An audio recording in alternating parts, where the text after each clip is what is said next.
साथीहरू, स्वागत छ मेरो युट्युब च्यानलमा। अब आज चाहिँ चुनावी माहौल नि त, आज भोट हाल्ने दिन कस्तो छ दिन भएको भएर होला गल्लीहरू पनि सबै सुनसान छन्। चरो मुसो भेटिँदैन। कुकुरहरू चाहिँ कुकुर फाटाफुट्टा बाटोतिर कुकुरहरू पनि देखिराखेको थियो। यता पनि सुनसान छ, उताको गल्ली नै सुनसान छ। म चाहिँ बिहान उठेर कस्तो छ त अवस्था भनेर म भिडियो बनाउँदै गइराखेको थिएँ। अनि कुकुरहरू बाटोमा थियो र एक दुईजना मान्छेहरू मात्रै थिए। अरू चाहिँ सायद भोट हाल्नलाई होला। अनि तरकारी पसल चोकहरू, यो चाहिँ पाटीटार चोक हो। यो चाहिँ चोकहरूमा चाहिँ सुनसान छ,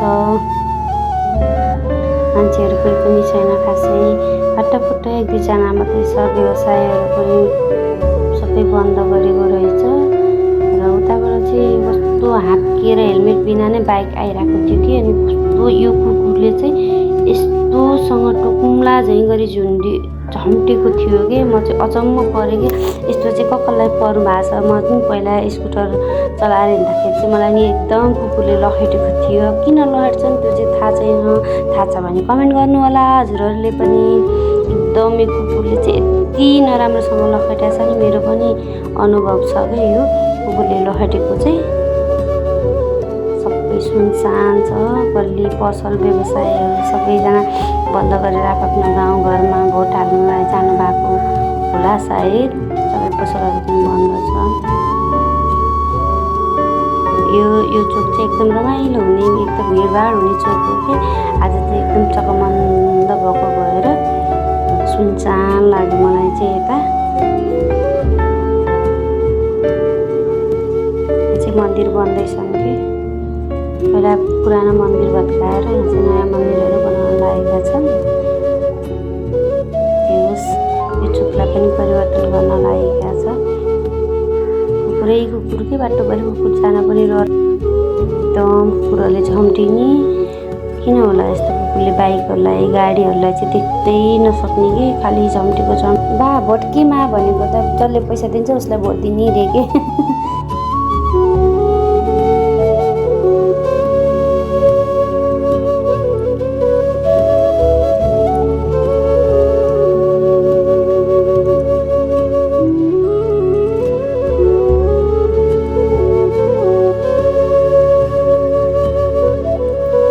आज चाहिँ म कोरिडोरसम्म पुग्न लागेको। गाजर र टमाटर किनेर देखाउँदै कोरिडोरसम्म पुगेँ कि।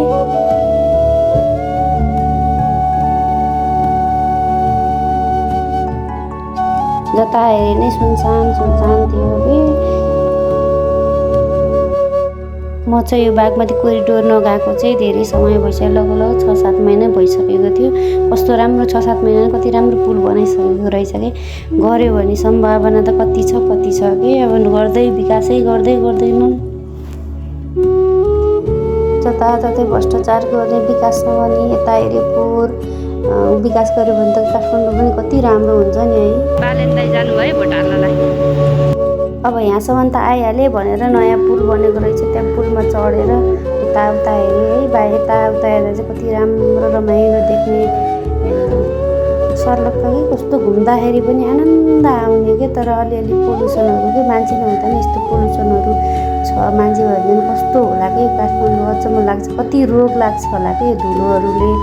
त्यस्तो विकासै नगर्ने कहिले पनि क्या। यो पार्कमा चाहिँ फेरि सुनसान भयो नि है। जोडीहरू चाहिँ कति धेरै क्या। यो मौका छोपेर हो कि कोही हुन्नन् भनेर हो कि जतै पार्कमा पनि डेटिङ बस्ने क्या। जता मलाई त्यति डेटिङ बस्ने।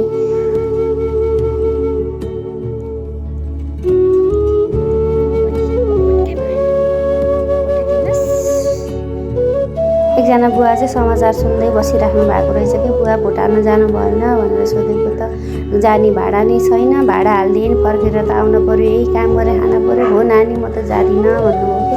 कस्तो छ है, अचम्म लाग्छ कि। नेपालमा कति धेरै गाह्रो छ कि दुःख गरेर खानलाई आउन जान भाडा समस्या छ कि। सबजना हेर्नु न यहाँ पार्कमा यसरी रक्सिएर सुतेको छ। कोही कता हिँडेका छन्। सबै कस्तो देख्दै विरक्त लाग्छ। खै आजभोलि त के भएको होला कि। पार्कमा जान पनि लाजै लाग्छ। यसरी हेर्नु न यहाँ बसेको जोडी कस्तो लाज पनि नभएको के यस्तो पब्लिक प्लेसमा आएर यसरी काखमा बसेर बस्ने क्या हमिला भन्दा नै देख्ने लाज के। यो फुल चाहिँ हामी सानो सानोमा कस्तो नाकमा त्यो फुल राखेर नाक बनाउँथ्यौँ के। जति यहाँ भलिबल खेलेका छन् घोटाल्न जाने युवा जेन्जी युवाहरू यस्तो छन्। ल हेर्नुहोस्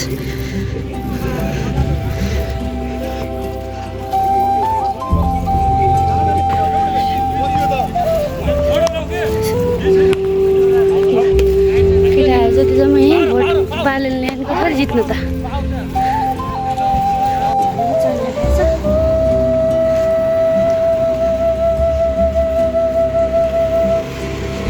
भित्री रोडहरूमा चाहिँ चलिरहेको छ गाडीहरू चकमङ्ग छ पसल छसल सब बन्द छ। सबजना घन्टीलाई भोट हाल्न गएछ जस्तो छ।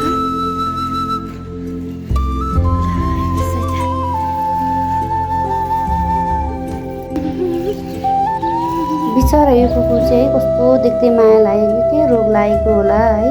कसैले यसलाई चाहिँ देख्दा नै छिचिएर धुरधुर गर्ने कि।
छुट्टी मिलेको छ चुनाव भने त्यस्तै हो।